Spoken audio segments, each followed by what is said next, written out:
right, everyone. Welcome back to Dialogue, Not Division. It's been quite the last 2 weeks. I did take last week off for spring break, spent a little time relaxing with the kids, and man, did a lot of things happen while I was away over the last 2 weeks. There's just been so many things. We'll cover just a few of the things that are on my mind today. The big things I wanted to cover were, of course, the two mass shootings that just happened. That's been in the news everywhere, and a lot of the political topics and fallout over that. I also wanted to cover just a little bit about the immigration issues at the border, particularly just kind of how I feel about the situation, what's going on there. And then what I really want to get into, the heart of this episode, is I really want to cover fact checkers. What I've noticed and what I alluded to earlier in these episodes is fact checkers are very interesting. I often saw them fact checking things in ways I thought might be biased or maybe dishonest. And I wanted to go through and look at some of that and kind of check to see how I felt and bring some evidence into that discussion. So I'm very much looking forward to presenting what I found here. It's quite great. But before I get into that, I did, as I mentioned, wanted to talk about the two mass shootings. So by now, most of you probably know that there were two terrible mass shootings that happened, one in Atlanta and another one in Boulder, Colorado. The one in Atlanta was, I believe, 8 people were killed. I think 9 people shot, 8 people killed. It was I'd say mentally unstable. That goes without saying when it comes to a mass shooting. Individual that shot up 3 massage parlors. It's a terrible, terrible thing. There's a lot of different narratives going back and forth with that one. A lot of people are tying it into, especially the media, are tying it into the recent rise in anti-Asian violence and crime, since these happened at massage parlors, and 6 out of the 8 victims were Asian. That was about the first narrative that jumped right out. So that of course went on. There was a press briefing that was done by, I believe, a captain and the chief of police, where they were investigating if it was a hate crime. And of course, at this time, there isn't a lot of facts other than the facts of kind of what happened, who died, and what the shooter himself said, and a little bit of the investigation. The FBI are investigating it. What I found is that the media is already going with the narrative, or a lot of the media is going with the narrative of that this was a white supremacist doing this out of anti-Asian hate. There's a lot of pressure right now to try him as a hate crime because the victims were obviously the vast majority of them were Asian, and he targeted these massage parlors that primarily had Asians in them. During the press briefings that came out, of course, people asked if this was going to be charged as a hate crime, and what the sheriff said was basically they were looking into all possibilities, but at this time they didn't have that evidence talking with the individual. And the sheriff caught a lot of flack for saying that. Basically, what he relayed was the facts of the matter. Is the individual mentioned that he had what he called he was suffering from a sex addiction. The information we do know is the individual's claiming that he had a bad day. I'm going to put that in air quotes there because that's in no way an excuse. One thing that's interesting is the individual that repeated those words, the words that the individual told them, basically there was a bunch of articles saying that he was excusing the behavior because the person had a bad day, or it was just because it was a bad day, not because of anti-Asian things. And he was specifically relaying what the individual in custody had said to him, and he wasn't trying to excuse that. So I wanted to, from all that I found, I don't think that narrative is a good one. I believe the police captain that did that, it's not a great narrative. Again, he was just relaying what the individual said. So the facts that have come out now are that this individual was had a very strict religious background, and basically was blaming himself for having his sex addiction, and what what the best we can tell is that these may have been massage parlors of ill repute, we'll put it that way. And it's possible, I don't think it's been confirmed yet, that this individual had been frequenting those. Evidently, he had quite a lot of issues. He had asked his roommate to take his laptop away. He was in, I guess, counseling for this, and he went out and bought a gun. And according to his own words, he was basically taking this out on the place that was causing temptation to him. So he was blaming the temptation for his inability to control himself. So it's a terrible thing, of course, very, very terrible thing. At this time, it's hard to say if this was motivated by any specific anti-Asian things. There, a lot of people are still running with that narrative, basically because what they're saying is it's objectification of Asian women, or in this case, that he really liked Asian women. I haven't seen any evidence of that just yet. More may come out where it's that. It might have just been the opportunities that he had locally were at those massage parlors, again, allegedly. And so he's taking it out again. He's blaming the temptation rather than himself or his inability to control himself. A lot of people are pushing this as, religion's fault. Not a lot of people. Some people are pushing it as it's oppressive religion that caused this. I will say that's one of the things I almost called when it first came out. They had a sex addiction. My wife and I were talking about it. She's like, well, what does that have anything to do with it? And I said, well, if I had to guess, I would say he's from a very strict religious background, which turned out to be true. And it was likely feelings of guilt, and he blamed what he saw as people enabling him. Obviously, that's not sane in any way, and that's not rational. It's not a good thing to do. It could also be that there's anti-Asian feelings there, or perhaps he's definitely glorifying women or objectifying women for sure. So that's a big issue, a society issue there that I would say is really at the root cause. A lot of people, of course, are bringing into this gun violence and calling for gun control as well. The shooter in this case, it actually took quite a bit of looking into, or surprising amount, not a lot, but of ability to look into it. He used a 9mm pistol that he bought that day, and went over and did that, drove between the three different parlors, and that's what happened. So with that, a lot of people are calling for, of course, waiting periods and different things. Stricter gun control is coming from that. Of course, this is a terrible, terrible situation. It's a person that did something horrible. And then just a couple days later, we have another mass shooting, another terrible one, this one in Boulder, Colorado.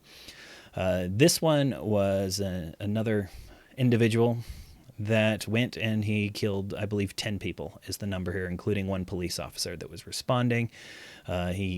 In this case, it was quite easy to find the weapon they used, which I thought was interesting. We'll get into that a little bit, but he used an assault-style weapon. I'm going to put that in quotes because the assault weapon isn't really defined by any legal or really societal standard, but it is something. I don't want to get too wrapped up and pedantics or with the definition of it. Most people know what we're talking about is an AR style rifle or an AK style rifle that he's talking about. So of course he used that, and he killed 10 people.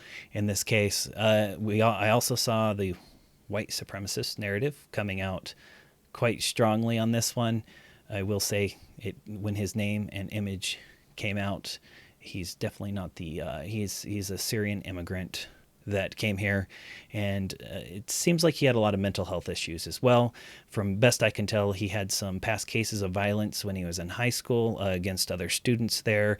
He was paranoid, and he kind of, as well as he was, thought a lot of people were against him, and he felt like America was an oppressive place or racist place based off of some of the Facebook posts I've seen, and he took it out on individuals. I'm not sure why he chose a grocery store or what the logic was there, but that is what happened. As with every tragedy that happens, no matter what happens, either side of the political spectrum decide to use it or try to use it to their political advantage, whichever one can. Of course, the left is calling for gun control because of these terrible, terrible acts of violence that were committed with guns. And at the time, the right is, of course, kind of trying to rein in some of the gun control. There already are a couple gun control legislation pieces working their way, I believe, through the House. quite strict ones actually, and they're kind of using this as a way to push this. The waiting period portion likely would not have done anything for the second shooter. The second shooter, I think, bought his 6 days before. So depending on your waiting period, some have much longer. That wouldn't have helped it. A waiting period, it's unknown if a waiting period that many people are calling for would have helped with the first shooter because he did buy it the day of. It's hard to know if, if a cool off period would have helped. Some people, of course, are saying that it would have, because he said he had that bad day. So some people are saying, maybe if he had a better day, then it wouldn't have happened.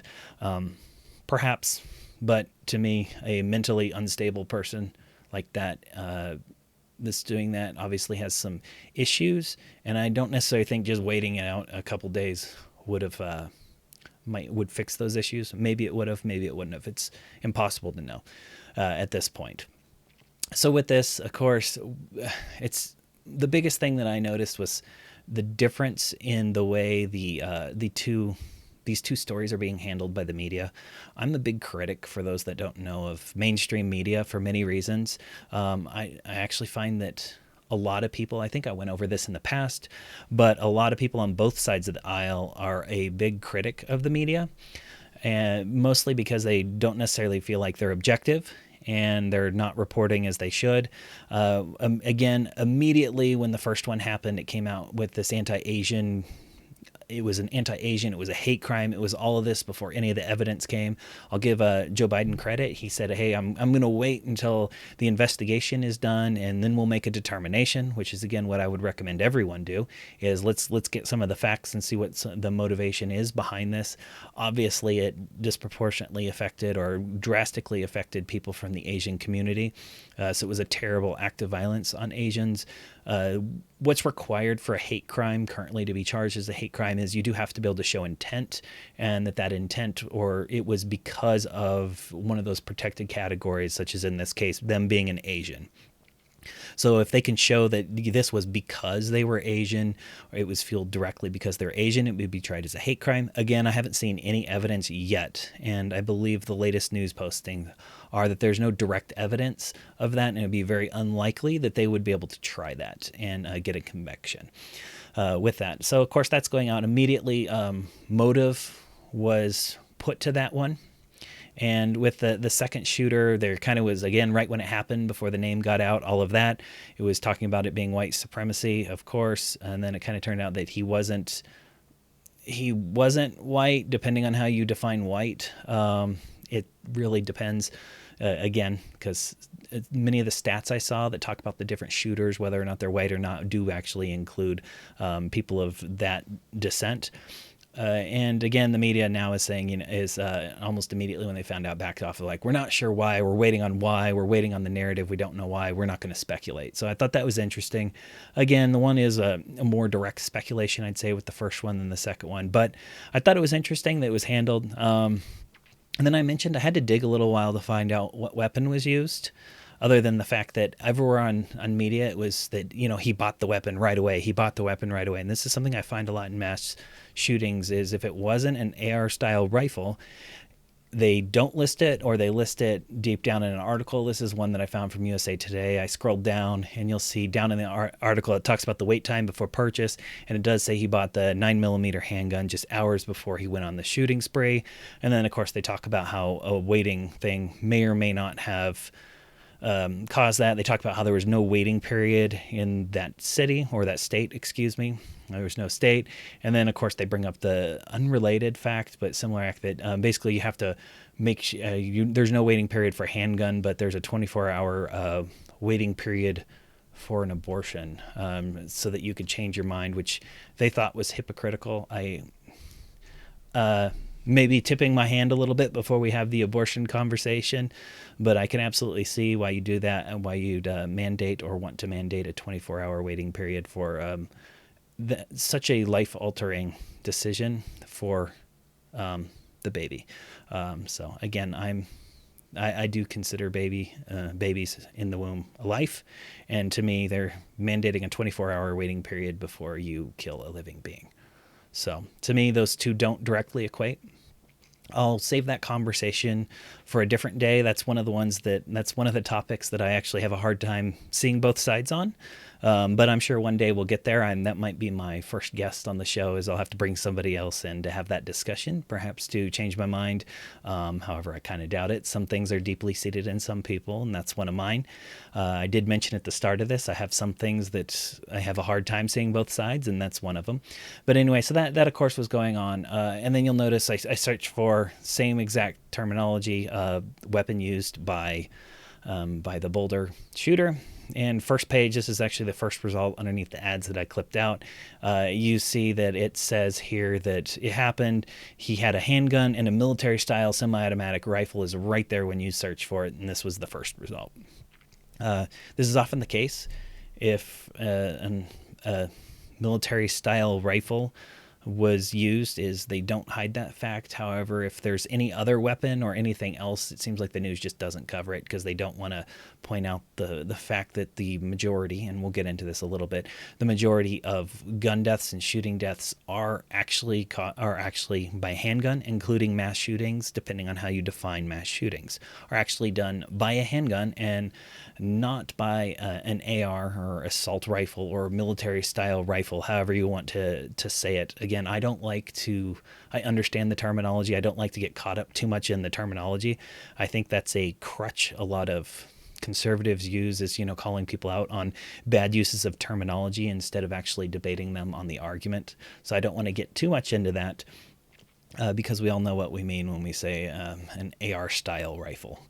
So with that, again, I thought that was interesting how they handled those two different things, how they kind of bury one thing.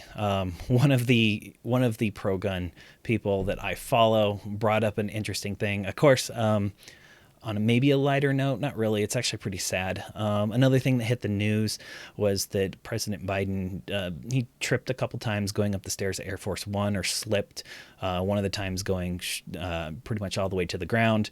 And the one YouTuber related that to, hey, you want to ban all ARs? Well, there's actually more stair deaths than there are AR deaths every year. So here we found one source. I think he found a different one that was actually a little bit lower, but it's approximately 1,600 people die annually from falling down the stairs.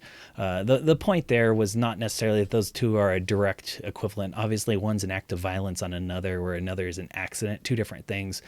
But a lot of times what I see is there's a lot of fear-mongering around specifically these AR rifles, the military-style rifles, again, whatever you want to call them.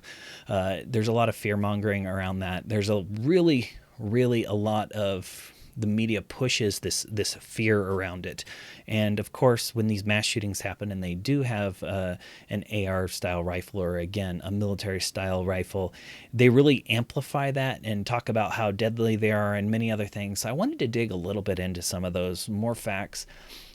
I'll remind you that I believe it was episode 4. We already did stats about gun control, tried to look at both sides of the argument. What I came up with was both sides. A reasonable person can take either side of the gun control argument. And I really think there are good stats and studies from either side where a reasonable person could come up either way. What I've also seen is what always happens when this happens is people decide that if you come out against gun control, you don't care about the victims. You don't care about the victims. Before we get into this a little bit, I want to say there's a difference between not caring about the victims and not thinking that the legislation that you're pushing would actually have the effect you want or should be done. There's a big difference there. Conservatives, a lot of people make fun of them because they send, thoughts and prayers or whatever to the family. They say, well, that doesn't help them. And, again, whether or not you believe in that or not, that's the best thing they can do, and really the only thing they can do, other than if they really do believe that gun control isn't necessarily the answer.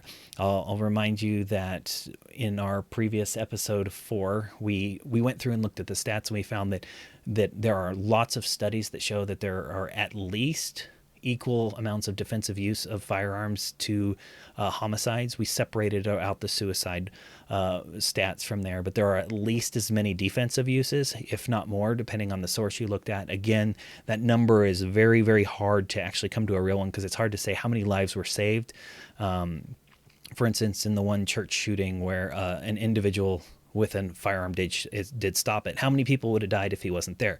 You can't say that, and a lot of that's done by surveys, which have issues, and we'll actually get into that a little bit later as we go on. When we move on to the fact checker part. So with that, I did want to take a look at some of the facts. Again, just because something is lower doesn't necessarily mean that it shouldn't be addressed. But here, as we're looking, these are the gun deaths taken directly from, here's 2015 to 2019, taken from, I believe it's the FBI here. And you'll see what they have in 2019 is fewer than 400 rifle deaths, which of course that includes all rifles. And then when you talk about handguns, I believe that says 6,000. I apologize, it's a little bit 6,300. So you'll see it's a small portion in this case that was rifles. I do want to be very upfront and clear with people. You'll see that down below there's other guns. Guns, and then firearm type not stated. Is fairly large. The stats on this, unfortunately, aren't very good. A lot of this information either doesn't make it to the FBI or they have to glean from articles and different things. I will say if they are gleaning it from articles, which is one of the things I read, I haven't seen a whole lot where they hide the fact or don't say the fact when it's an AR-style rifle. But you can see here that the vast majority of the documented ones are with handguns, and you'll see that that's bared out in the research over and over and over again. You see you see that handguns are the ones by far with the homicides, and if you go and look as well, I'll also show you that this article just came out not that long ago. This one, I believe, was in Newsweek. It says of the last 80 mass shootings in the United States, more than a quarter including Monday's shooting in Boulder, Colorado, involved the use of an AR-15. So they use this as a more than a quarter. I believe the actual number is 26% of them used an AR-15. And again, one thing that I briefly mentioned but went over is the definition of a mass shooting is not well defined. Be careful when you see different conversations, different stats. It's often defined in different ways depending on the organization. Even the FBI doesn't have a great definition. Most of the time it's, I believe, some say greater than 3 being killed. Some people just say it's greater than so many people being shot. It's all over the place when you look at research. So always look at that. Most of them include gang violence. Some of them take gang violence out. So it really just depends. But here you're looking over the last 80, just barely over a quarter used an AR. So that's one thing that you don't often see. You often see that the AR is the assault, it's the assault rifle. Again, I'm aware that AR doesn't stand for assault rifle, but and the ARs are the weapon of mass shooters. Okay, well, over the last 80, only a quarter of them used it. There are some stats out there that do show that the mass shooters that used assault rifles do have a slightly higher casualty rate. And a slightly higher injury rate than the ones that used handguns. There's some criticism around that whole debate, because that doesn't necessarily mean if that person in that situation had a handgun, it'd be any different. And also a lot of the people that are using the assault rifles are also taking handguns. And again, I'm using assault rifle. I'm very loosely defining that. I hate, all of the gun people here are going to hate me for using that term. It's because it's not really a defined term other than the biggest definition you often hear. It's a weapon with a selector, basically. So it goes to semi-auto in 3-round burst or whatever. A burst in full auto is really kind of the military definition of that. And then there really is no civilian definition. But many people equate that with the AR style rifle, the AK style rifle, the military styled rifles with that. So anyway, using that, I want people to keep that in mind, that while you'll often see the news saying that it's the choice of mass shooters, it's actually used in about a little bit less than a quarter. Again, as you'll see, the one we talked about, it was a 9mm pistol, which is a fairly small caliber. The AR rifle was used in the other one. It had slightly greater casualties. But that doesn't necessarily mean that, that's not the be all end all, win the argument there. the big thing I'm hearing, of course, there's a big push right now to ban AR-15s. Again, I should say. With that, I wanted to really kind of look at that fact because we didn't cover that a whole lot in our last topic. And you'll see here that, again, those rifle killings aren't very high. You're more likely, as it said, by quite a bit to die from falling down the stairs, although that's disproportionately elderly people, and that's by no means equivalent. I believe if we go back to those, I may not have the stats here. Go back to the gun deaths here. You also see that rifles, for what they have in 2019, is 364. Knives is 1,476, and this is only murder victims by weapon. So you'll see here you're much more likely to get murdered by a knife than by a firearm. Again, I want to acknowledge that there is a large portion of the firearms type not stated. So it's possible that number could be higher, but if that follows any of the other ratios of the reporting, it still would come in well under the firearm, or it would come under the knives and other cutting instruments. So when people talk about these ARs being so deadly, yeah, they have the capability, more of a capability than a knife, but as far as how many people they kill, knives kill a lot more. And you'll also see, again, you can be nearly as effective with a pistol. That is scientifically been shown. Again, I'll say the study that I saw had not quite a twice as high lethality rate when they looked at some of them. Some of them had less. You will look, the biggest arguments against banning ARs is that they're weapons of war. I'm going to go ahead and state that if you tell me that I want to ban this because it's a weapon of war, you better tell me something more than it's a weapon of war. So one time I went and I looked at an AR rifle. I don't currently own one. And, you know, someone's like, oh, that's scary. That's a scary rifle. And I ask them, well, why is it scary? Well, because that's what mass shooters use and because they're scary. And really that's all that a lot of people know about the rifles. And again, we looked, it's less than a quarter of mass shooters are using those. And I said, well, why are they scary to you? And it's like, well, again, mass shooters use them. I think they're powerful. And so you get into that. If you look into some of the stats, other things that you'll see is, you know, they cause a wound cavity that's so much greater than a handgun. There's a very popular article, sorry, I didn't pull it up here, from a doctor that talks about the difference he sees when he had his few AR victims versus people shot with a handgun. If anyone that's familiar with firearms, they won't laugh at that, but they'll shrug that off because it's obvious. The damage any rifle can do is much, much higher than a pistol. Any rifle. Shotguns are the same thing. The faster and the higher the velocity, as well as the weight of the bullet, all play an impact. But when you talk about these ultra fast 3,000 round per second, 2,000 round per second rifle rounds, they definitely have a greater impact. But what people argue is these ARs are they're weapons of war, and they are the most powerful weapons ever.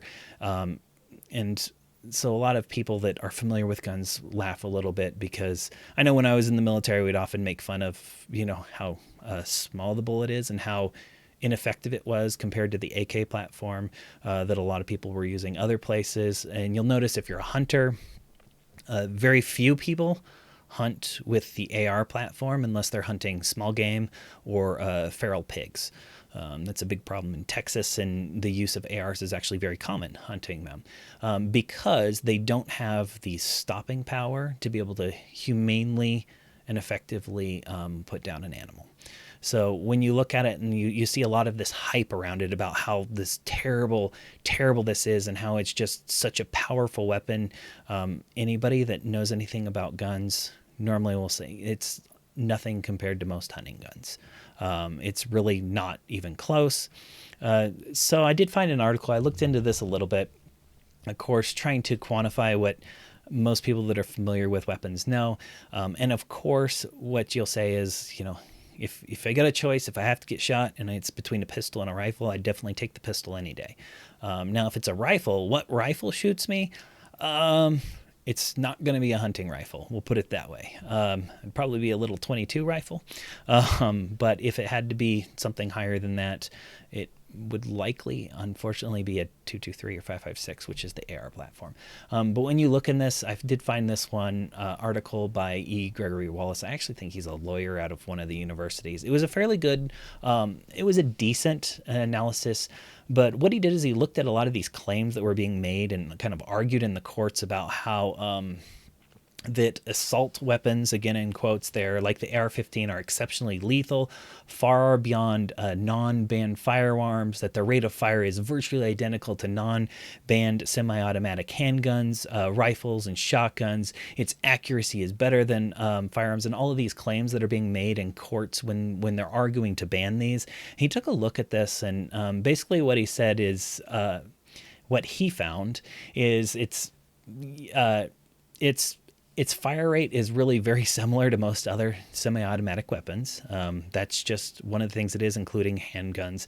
It does fire faster than most bolt-action hunting rifles, but it's really very similar to other guns, even some that aren't on the military-style platforms. And again, he looked at it and, yeah, sure, it's got more stopping power than a handgun, but it's got less stopping power than the vast majority of other non-banned guns, including almost all hunting rifles, which, as we went over in in episode 4, most Americans support people's right to have firearms to hunt. He did go through and talk about how it wasn't actually well suited for things. It didn't go through tons of walls as most people thought. He dispelled that it creates this huge wound cavity. Again, he basically said, yeah, it's greater than a pistol, but it's under a lot of others, and basically criticized some of the other studies on that. So really the overall takeaway from that individual and that one that kind of pulled a bunch of other research together was they're really not all that they're cracked up to be, especially in the mass shooter scenario. Sure, they can be more effective than a pistol, but a lot of these claims that are being made are kind of extraordinary, and it's a lot of hype and fear-mongering. Again, they're no different functionally than most hunting rifles. They're just smaller calibers, and may or may not be semi-automatic, which again just means one pull of the trigger equals one bullet. So with that, again, one thing I did want to acknowledge with him is I did find other articles from him that all seem to be anti-gun. I definitely believe he falls on not anti-gun, pro-gun, and against gun control. So he definitely was probably a biased author, I would say. So I'll acknowledge that. But again, I would encourage you, if you're not familiar with firearms, to kind of look into a little bit, talk to somebody that is, learn a little bit more about the platform, and I think it'll become a lot less scary to you.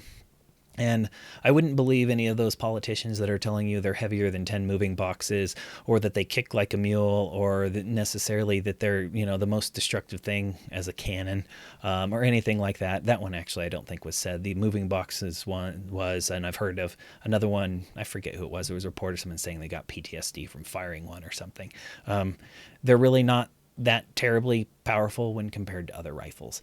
I'm not necessarily arguing for or against currently banning them. What I am saying is they're not as deadly as most people think. They're not used as widely as most people think. They're not responsible for even close to the majority of deaths. And I really wanted to put that in context. And so really what we're talking about is removing one of the most popular rifles in America that is not causing that many deaths at all. And really what you're seeing is just small isolated incidents that are shocking. And I would discourage people from using fear from few and isolated incidents that are shocking to set policy on all of Americans. Because again, it may or may not even have the effect that you want. We saw one of the shooters had a handgun. Other shooters have shown time and time again that other weapons can be used and will be used just nearly as effectively. So again, not necessarily arguing one way or another specifically on banning them or not. If you want my opinion, I don't think they should be banned. I don't own one currently. One day I might. They're great for target shooting. They're a lot cheaper than shooting my hunting rifle. They're fun to shoot. For those that don't know, they're fairly flat shooting, meaning you don't have to aim super high to go far. But they're not good much. They're not great for hunting. And to be honest, I probably wouldn't use one for home defense. That's not saying that somebody else might not. So, moving on with that, if I miss something or if somebody wants to point out a source or statistics, feel free to leave a comment on YouTube or hit us up at dialogue.notdivision@gmail.com. I'm more than happy to have this conversation. Most likely, we're going to have many gun control conversations over the next few years with that. So one of the things I did want to move into just real briefly is the whole kids in cages again, or the lack of calling it kids in cages, I should say, because what's going on right now is there are, I would say, nearly unprecedented surges to the border right now of people trying to come in. There are many, many unaccompanied minors trying to come in. Right now, the Biden administration refuses to call it a crisis. They don't want to put labels on stuff, but it is definitely unprecedented numbers trying to come in. Facilities are booked at a max. And again, we're seeing Biden reopened many of those same facilities or very similar facilities that were the kids in cages facilities that they called under Trump. He was highly scrutinized for them. This came up in the debates. It called it inhumane, human rights violations, all kinds of stuff. He was just absolutely lambasted for his use of these. Biden reopened them. And to me, what's worse isn't necessarily that he reopened them out of maybe desperation from all the people coming in. Is that what we're seeing from the current administration, and I think both sides are really catching up on this right now, is that the administration refuses to put a label on it, which, okay, fine.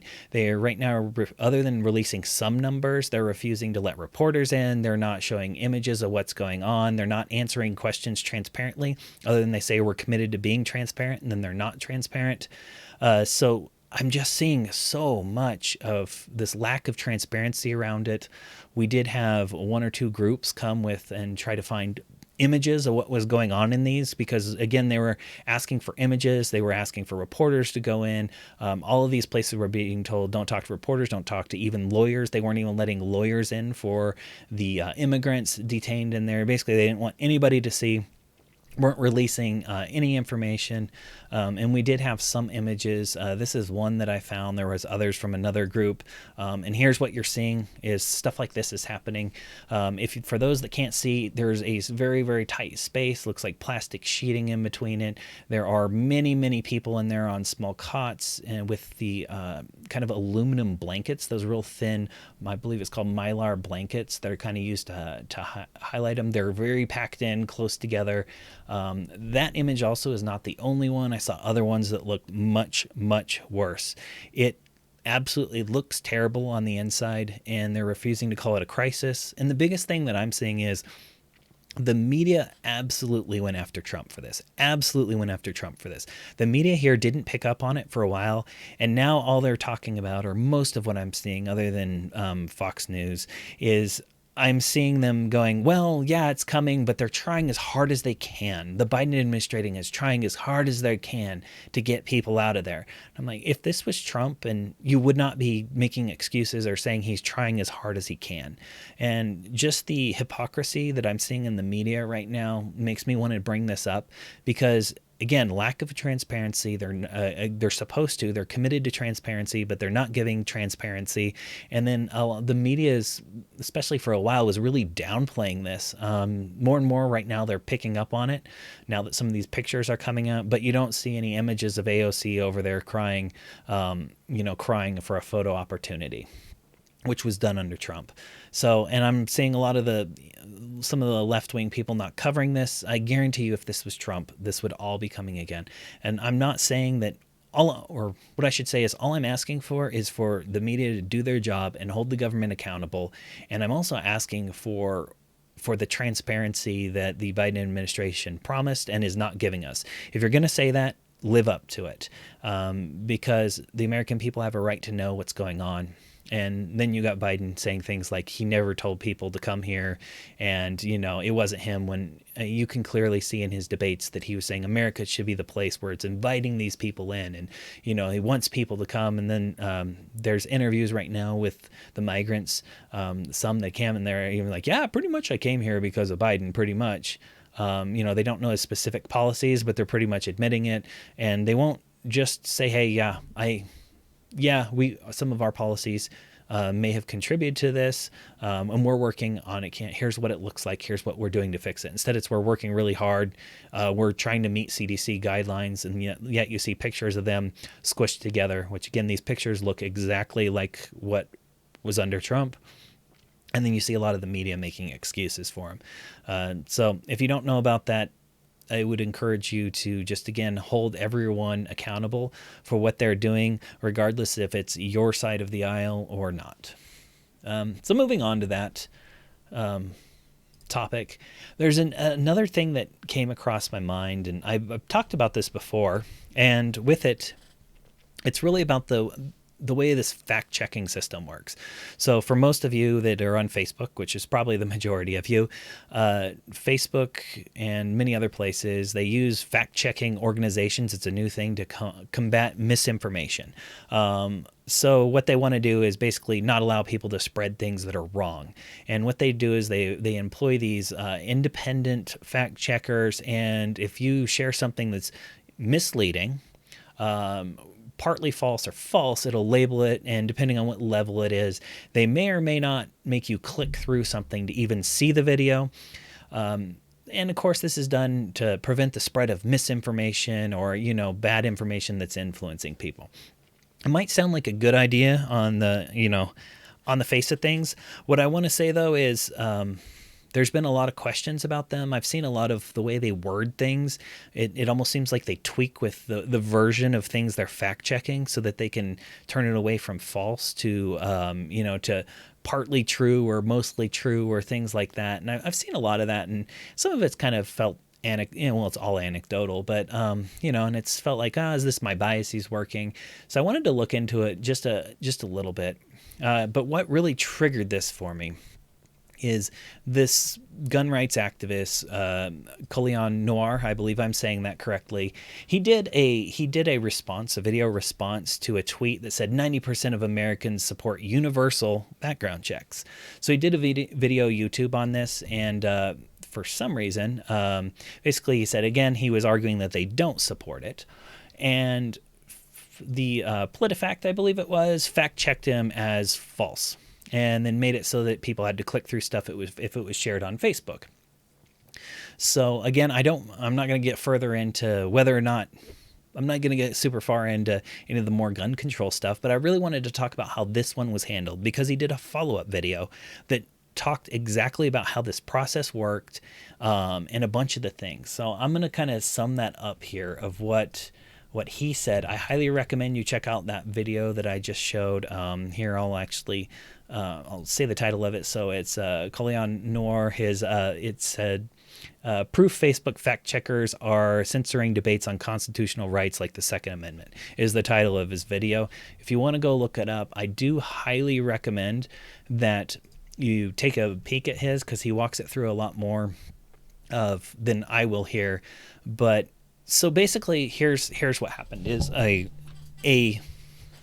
politician tweeted out, and he said, that universal background checks are bipartisan support and widely supported. 90% of Americans support universal background checks, and tweeted that out. So he did a video on it. His video was decent, I would say. I actually felt like it wasn't the most convincing video he's ever done, which is interesting because their fact check, I'll get to that later, but made him do a much better video. But really, his argument against there was the polls were misleading, which, again, we talked about that. A lot of times pro-gun control stuff comes from polls, and they argue they're misleading, and which is most polls, is if you, depending on how you ask the question, can influence the answer. And one of his main criticisms was the poll that they were referring to does not specifically ask about universal background checks. It just says background checks. Do you support background checks? In case you're not a gun person, right now it's federally mandated that you go through a NICS background check if you buy a weapon from any dealer. Right now, you do not have to do a background. In some states, you don't have to do a background check if it's a private person-to-person sale. However, if you're an individual that's selling firearms frequently, you have to register as basically a gun company and do it. So it's not like something that, oh, you can just go pick up and resell weapons all the time and get around it. Is the intention of the law. I'm not saying that it's always enforced that way, but that's the intention of the law. So that's what's currently in the system. The vast majority of Americans support background checks similar to that. Now, when you say universal background checks, that means different things to different people. And this was his argument, is that when you specifically ask universal background checks, that number goes down significantly. And then when you start explaining what it takes to enforce a universal background check, namely gun registration, to actually enforce that, because I guess I should back up a little bit here. Normally speaking, universal background checks means that you want background checks for absolutely every transfer of a firearm ever. So including depending on what you say, normally it's paired with basically if I sell it to my brother, then I have to do one. So in some places, I think the one currently going through, the way it's worded is so vague that if I hand it over to if I even loan my weapon to somebody else at the range, I could be in trouble for it. Because it wasn't registered to them. So even loaning a weapon, when you loan it back, you'd have to get a background check. When you loan it to them, you'd officially transfer it to them, and then you'd have to, when they were done with it, officially transfer it back. Which, keep in mind, right now it is illegal to knowingly give a felon a firearm, or anybody that's not allowed to own one. So you do have to have that kind of, if you know that they're not allowed to, or that they're likely not allowed to, that is illegal. What they're trying to do is say you have to enforce that. Then they talk about closing other loopholes that may or may not exist. We'll leave it there. So really what they're saying is every single background check or every single transfer has to be documented, and it has to be done. And the whole thing he argued was not everyone is in favor of that, especially when you talk about loaning a weapon to somebody, different things like that. And again, when you go into how you enforce that, it's hard to enforce knowing if a firearm was transferred to somebody under the current system without enacting registration, meaning the federal government would need to know that the gun was mine, and then they have to know that the gun was somebody else's. So you'd have to register it with the federal government. And many anti-gun, or many pro-gun rights people don't like the idea of registration, because registration, from what they would argue, comes before confiscation. Because the only reason why they want to know what guns you have is so that they can take them in the future. I'm not going to debate that right now. Feel free to debate that with your friendly gun activist. I should say pro-gun rights activist. But so that's kind of the argument there. Really, it starts coming into a lot of that registration, strict rules, different things like that. There's one case where that I saw, I don't have it pulled up now, but where somebody got in trouble for transferring a firearm in one of the states that does have a similar rule to this, not federal, because he left his firearm in the glove compartment, and then I believe it was his girlfriend or something drove the vehicle. So he was in serious trouble with the law because of that. It was inadvertent. There's other stories you hear all the time where when these get really strict, people accidentally break these laws. But anyway, I digress. Back to the point here is when you start nailing down the specifics of that, what he's arguing is that support goes down. First, you have to ask the question right in the first place, meaning if you're going to say 90% of Americans support universal background checks, the question on the survey needs to be, do you support universal background checks? Not do you support background checks in some form or different things like that. Words have meaning. In this case, universal background check has a very specific meaning. So that was his biggest complaint. And then he cited a little bit of evidence, not a ton, that he went into that. So really that's kind of what he summed up and said, hey, you can't necessarily make that claim. And the more you look into it, or the more people understood what was required, the less that support's going to go down. So no, it's not as high as you'd think. So that's what he released that. And then he got contacted by, I believe it was a PolitiFact fact checker. I'm going to put that in quotes because I really don't like what happened here. So they sent an email, said, "Hey, we're investigating your post on this claim." They gave him less than 4 hours to respond and said, "If you have any other evidence that you'd like us to consider, you have to respond within 4 hours." I don't know about you, but if you ask me that, I think that's unreasonable. People have other things to do than to dig up a bunch of facts within in under 4 hours to get back to you. They may not even check their email for all they know. Who knows? Maybe he's on vacation that day. One of his big complaints with that is it's like, give me at least 12 hours, 24 hours, something like that if you really want to know. And then I believe it was like 30, 40 minutes after that under 4 hour time frame passed, the article posted. So again, it's not like they saved time to write the article if he did send back facts. So his argument there is, they reached out just so they can say they reached out and then I didn't respond. Didn't give me any real time to respond. So, okay, that's bad, but all right. So then he looked up the individual that was fact-checking his tweet, and so the individual has many anti-gun tweets and has written articles, anti-gun articles. So it's not exactly some neutral person. It's definitely somebody that has an agenda, which I don't know about you, but if it went the other way, let's say if you were a liberal, I think one of the articles used the example of a climate change person. Some conservatives don't believe climate change. How would you feel if somebody that was very against the idea of climate change was fact-checking your climate change claim? You would have questions on whether or not they could be objective about that. So again, already you're seeing somebody that already has an agenda is working on this. And so with that, he further looked on, and he released this article, and basically what he did is, in it, of course, he said that he reached out to him and he didn't respond. It had inaccurate information, not necessarily the be all end all, but it had inaccurate information. So this individual, I believe like 3-4 years ago, was an NRA host of a show, and it claimed he was still an NRA host. So it was like falsely tying him to the NRA. So if he said former, great, but he didn't. So it's like, okay, so there's a factual inaccuracy in in his fact check, which I would expect my fact checkers to have their facts straight. So that kind of bothered him. And then in the article, one of the big things he did is he basically argued against his position by saying he didn't offer evidence that it's not true, so it's not true, which is interesting. So basically, because you didn't prove that it wasn't true, what you said is untrue, was kind of what it went down to. He offered a little bit more that I'll go into later. And then in the article, the Kalian Noor, he goes by an alias.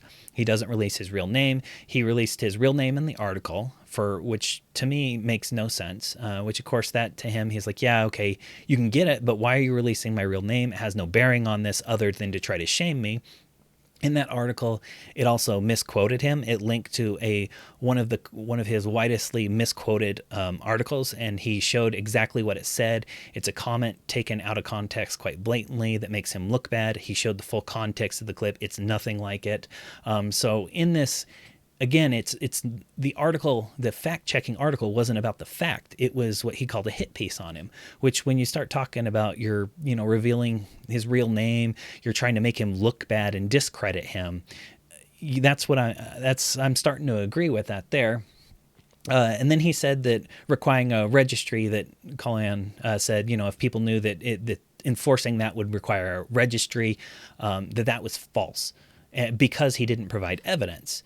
And so, which of course he's done videos in the past on why that's important. He also, in his new video, he showed how the U.S. Justice Department said that. They said that to effectively enforce it, they would require a registry. So basically what he's saying is this guy didn't even go and look that up or do any research on that, and just said, because I didn't have enough facts in my post, that's false, because he didn't agree with it. And then as far as he didn't really evaluate the claim that none of them said universal background checks or use the word universal in there. And all he said is the best evidence we have to date is that 90% of the people do. And he cited 12 or 10 surveys. I believe all under was less than 2,000 people, and not a single one of them, according to Kalian, used the word universal. So again, the only evidence he used didn't use the word universal. So again, it's the you can't disprove it. So what you said is false, is basically how this was working. And so what's funny to me is, so they came out, he basically did a hit piece on him, said what he said was false, doing no research. It wasn't very objective by a person that he could verify wasn't objective on the fact.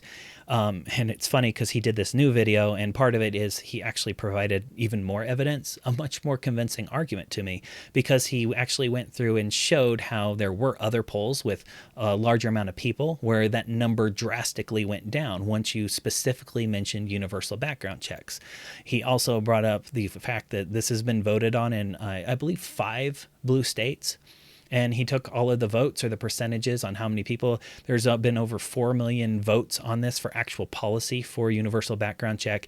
And I think it was barely above 50% supported or voted yes on this, with everyone else voting no. So what he's saying is, here is 4 million people that have voted for or against this.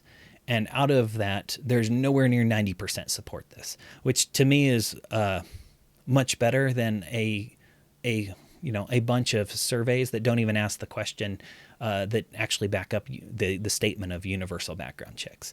So again, I'm not trying to argue the universal background checks topic. What I'm trying to say here is this was a great example of how messed up the fact-checking system is. This right here is a guy that obviously was biased. And that's one of the things that when I looked up the different things, is they talked about how you would assume that these people are unbiased. So I believe it was this article here by Forbes. It said the Daily Mail Snopes story and fact-checking the fact-checkers. So basically there was a Daily Mail story that said fact-checkers, they don't follow this, they do this wrong, blah, blah, blah, this and that. So this guy goes and says, well, obviously this is just a hit piece. Fact-checkers are here to fact-check. Of course they're going to do this. He acknowledges that he started off from this as saying, of course the fact-checkers are fine. They're just trying to place doubt on the fact-checkers. That way, it causes the misinformation, confusion and all of that. So he started off with that point, and he goes to one of the fact checkers and he asks them for some basic details about how it works. And basically the article is talking about his frustration and how that he couldn't get any answers for how fact-checking works.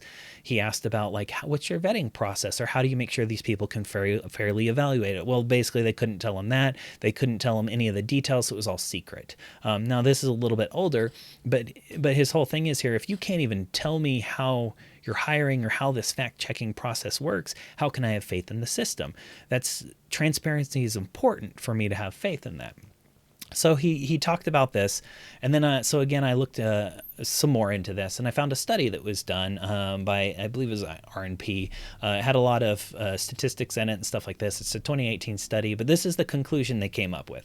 In the context of political claims and statements, I have examined 2 of the main factors which fact checkers suggest make fact-checking powerful: a large overlap and high consensus rate among major fact checkers.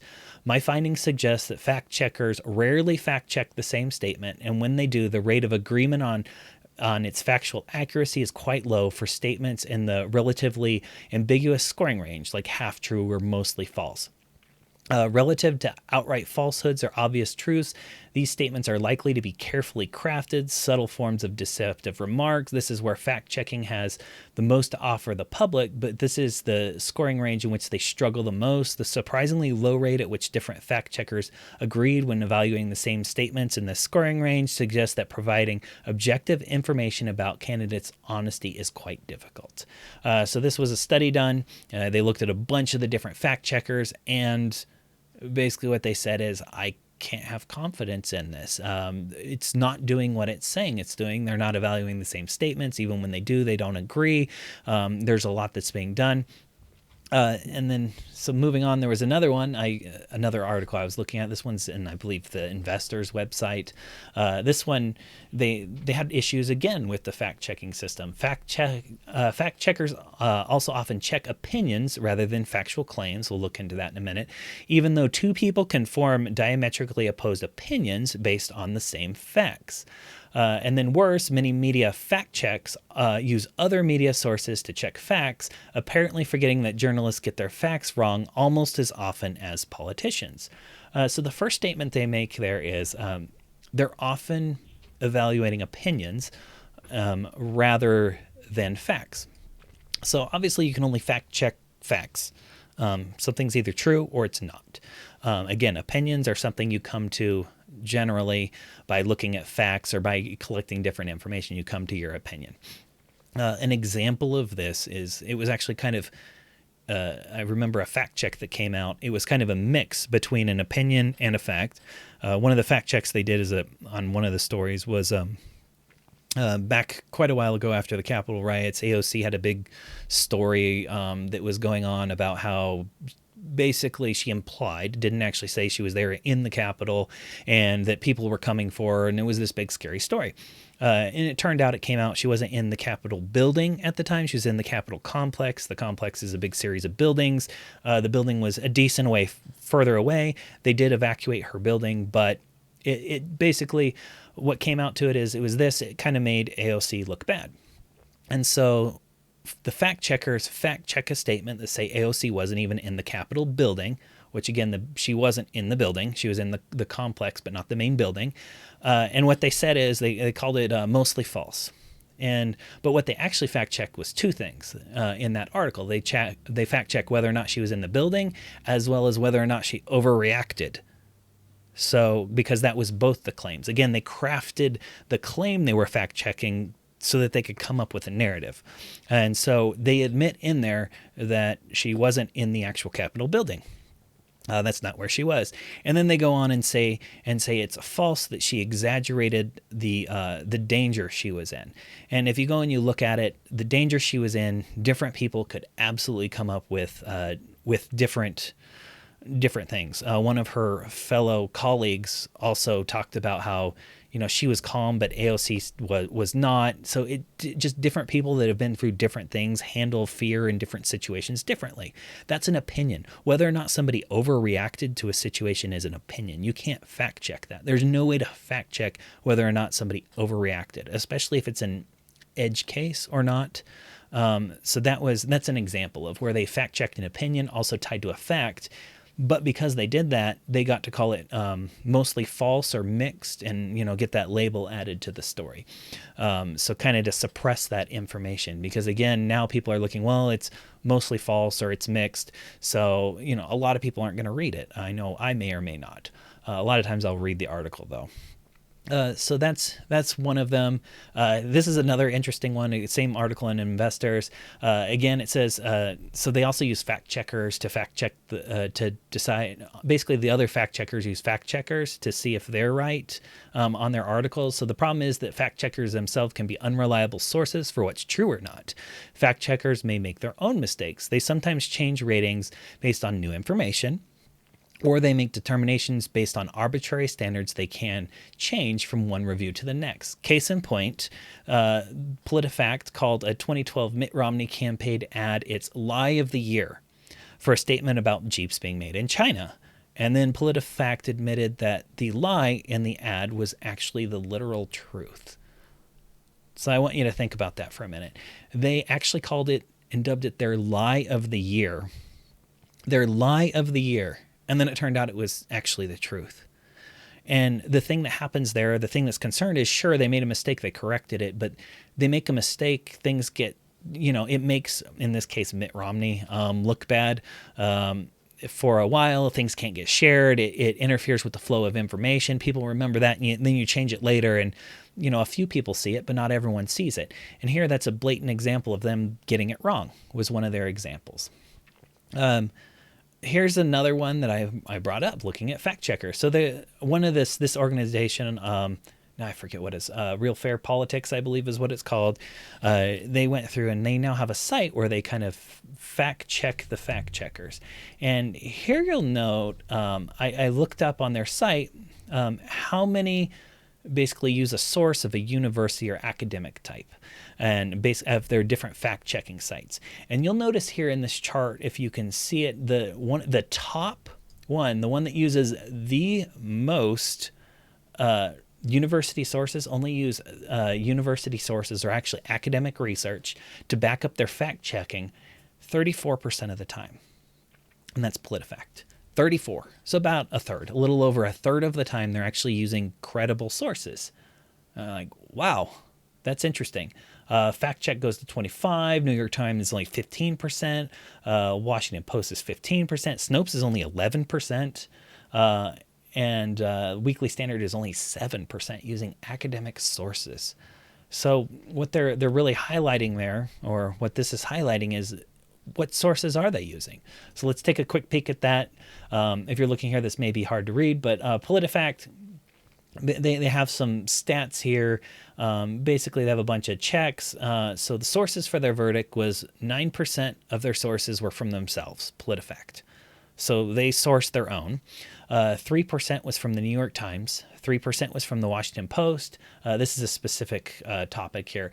3% was the Center for Disease Control and Prevention, or not specific topic. These are the major places they're sourcing. And 1% was from the Associated Press. So I want you to think about that. Those are the major sources they're using. Themselves is their top source. The second one is the New York Times, which I don't believe is the most neutral. As well as the Washington Post, which again is also, I don't believe, a neutral organization. Center for Disease Control and Prevention. Okay, I get that. That's an actual scientific body. And then 1% was the Associated Press, which I do believe is fairly, it's ranked in the middle. If you go to Snopes, 9%, again, their highest source for their verdict is themselves, Snopes. And then they go to New York Times, Washington Post, Associated Press, and CNN. Those are their top sources where they're getting their information to claim things are either true or false. And this goes down through the list. Washington Post, 12% of theirs comes from the Washington Post. What a surprise. New York Times, 15% comes from the New York Times. And then their next lowest is Washington Post. And then they're going to Center for Disease Control, factcheck.org. So yet another one.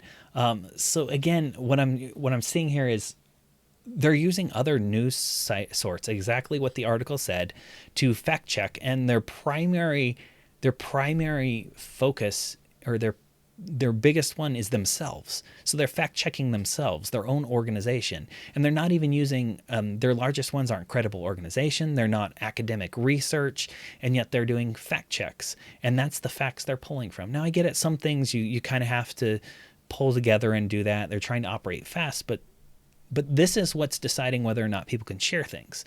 So let's go down. One of the other things they said is it's often opinion that they're fact checking. So I pulled this up here. Again, that same site. It evaluates whether or not they felt like the claim was opinion or verifiable fact. The Washington Post, 15% of what they looked at over the last, I think it's 1,249 days, 15% of what they fact checked was opinion. New York Times, 15% of what they fact-checked was opinion. And then it goes down from there. Factcheck.org, 7%. PolitiFact is 7%. Weekly Standard, 2%. And Snopes was a lot less at 1%.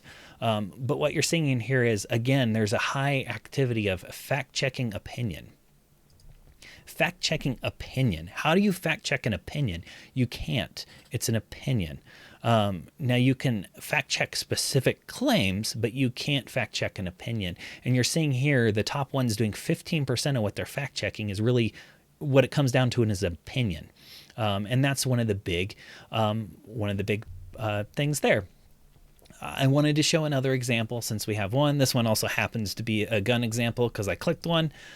Here's one that Senator Rubio said his red flag bill would not allow gun confiscation with, it says no, his red flag bill would not allow gun confiscation without due process. So red flag laws, if you're not familiar, basically it says you say, hey, so-and-so that I know or I'm close to, I think they're a danger to themselves or others. You need to take away their guns.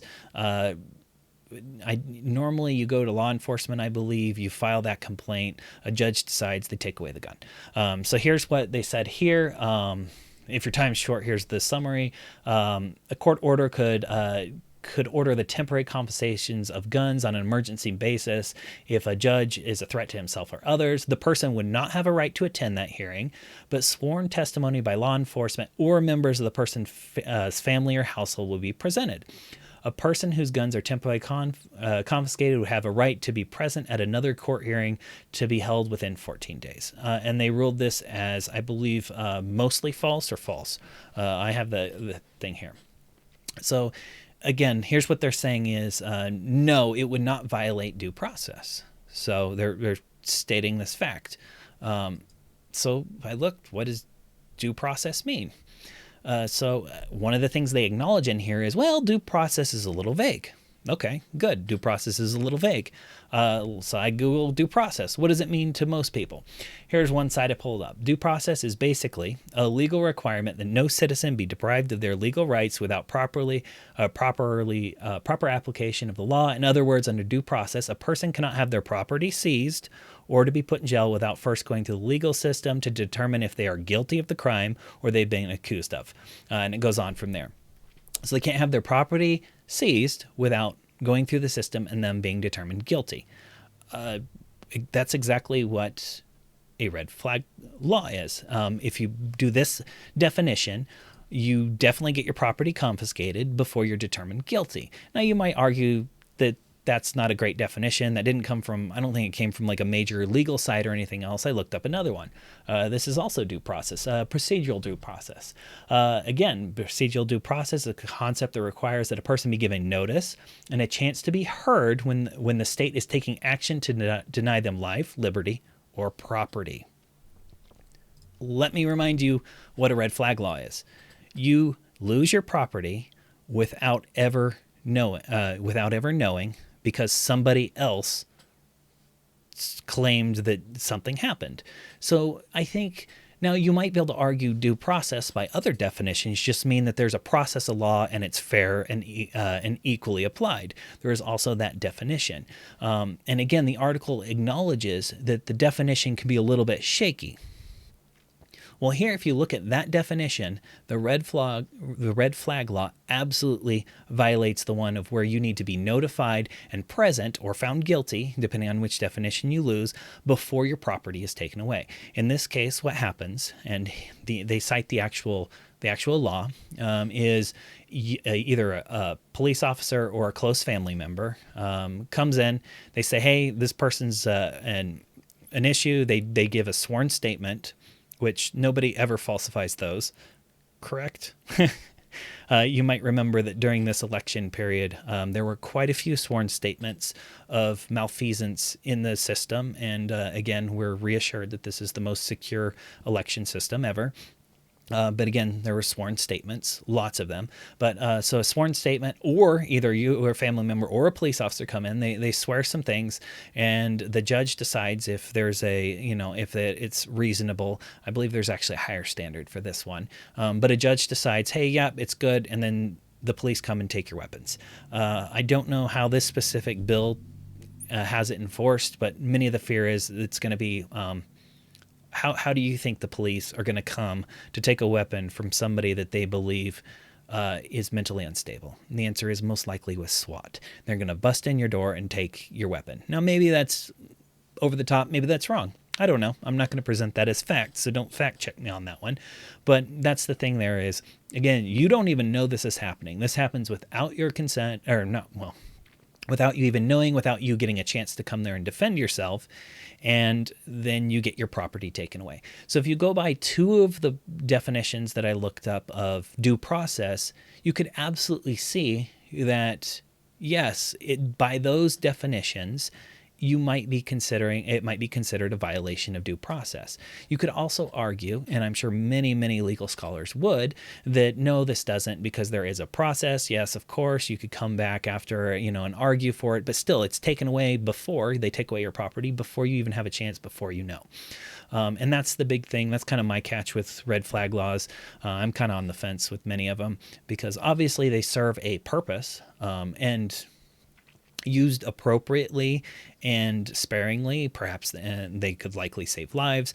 But if misused, they could also be terrible, especially because we're talking about potentially spouses and other things that may, or ex-spouses, under that law, ex-spouses or anybody that lived around the individual, I think within the last year could do it, could absolutely do something like that. And I'll remind you that swatting is a thing. People calling the police on other people they don't like, so that and telling them things like this, so that they bust in their door and do things like this, which is a very dangerous situation.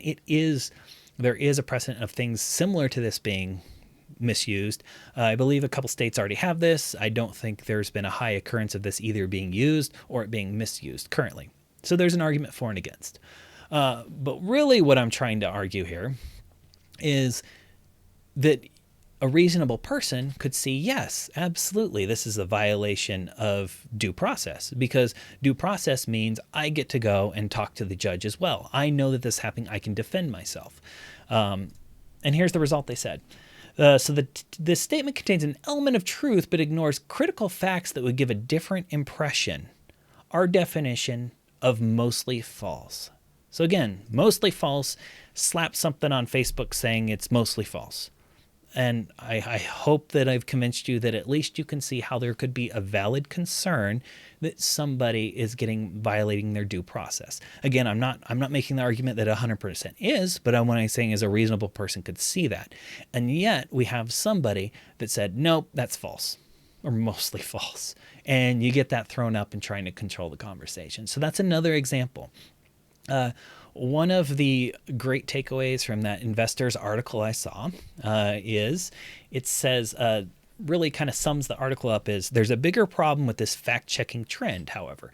As the Weekly Standard Mark Hemingway explained, it's basically a way for a bunch of reporters with no particular expertise to render pseudo-scientific judgments on statements from public figures that are obviously argumentative or otherwise unverifiable. Then there's the matter of them weighing in with thundering certitude. For instance, one of them is Pants on Fire. They call him Liar Pants on Fire. On complex policy debates they frequently misunderstand. So what they're saying is there's this big problem. We're giving people the journalists, random journalists, the ability to weigh in on very complex issues, multifaceted issues, and basically just weigh in, and then it looks scientific, pseudo-scientific. So we're just giving these random people this power, and in this case, controlling the flow of information, or limiting the flow of information, I should say, especially on Facebook, because now people are looking at your posts and saying, oh, that's mostly false. And then they go on to say the best thing that about this, and the takeaway that I want you to get from them. From this. In the end, the best way to judge the veracity of claims being tossed around is to become better informed about the issues, not contract out the job to people who aren't necessarily qualified to do it for you. And I really think that's the biggest takeaway that I want you to get, is the fact checkers often get it right, I feel like. But sometimes I feel like they have an agenda, and sometimes I think they manipulate it. And the best thing you can do is use them as a starting point, but also take it with a grain of salt and investigate issues yourself. Don't contract it out to people that in the end, they're really just journalists. They're just journalists, and journalists have biases. Journalists make mistakes. They're often not even sourcing academic research. They're using their own work, other people's work, to back up these claims. So take a look at it. And this is one of the biggest things. That's actually a big reason why I started this podcast, is because I saw so much of this going on, and people not giving other people a fair shake. And then you get these pseudo-scientific fact checks going on that I really felt like were biased, and yet you really dig into issues, and I really feel like you have to dig into many of these issues, but not everyone has time to dig into the issues. So what I want to do is dig into a couple, show some facts from both sides, hopefully open people's mind to see at least a reasonable person could think both ways, and close it from there. But really what I'm saying is you have to spend a little time when you see an outrageous claim or a claim you don't think is right. Spend a little bit of time digging into it for yourself and try to purposely get the other side of the issue, especially if it's very contentious. So try to search out, if you're looking for gun rights, don't just search out why ARs are bad. Search out why ARs are good, or how many lives do guns save, things like that. So search both sides. Oftentimes what I find is these extreme statements that make the mainstream media news are really in context not as bad as you think. And so go to the sites, especially if you hear, so and so said this. Just go listen to the clip and see what context they said it into.